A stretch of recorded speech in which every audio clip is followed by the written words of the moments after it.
Hey everyone, welcome back to the channel. In today's video, I will show you exactly how to permanently delete your Skype account on your PC.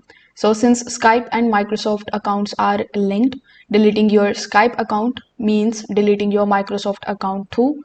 So make sure that you have backed up everything before following these steps. So first of all, you need to open your web browser.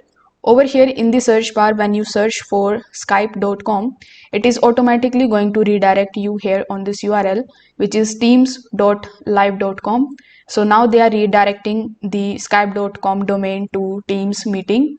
So over here, you can just simply open a new tab and search for account.microsoft.com. Now, once you are over here, you just have to make sure that you log in here with the help of your Microsoft account credentials.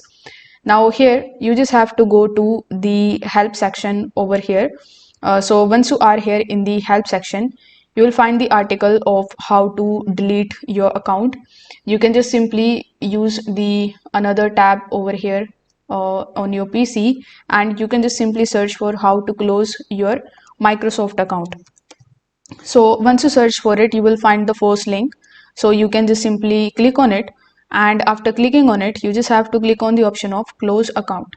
Now it is going to redirect you on the account closure page, where again you will have to sign in with the help of your email address and follow further procedure in order to close it. So this way you will be able to close your Microsoft account, and plus you are going to delete your Skype account as well. Although Microsoft is going to give you 60-day grace period before deleting everything permanently, so you have the time to get the backup of your account, or if your mind changes, you can also get your Skype account deactivated.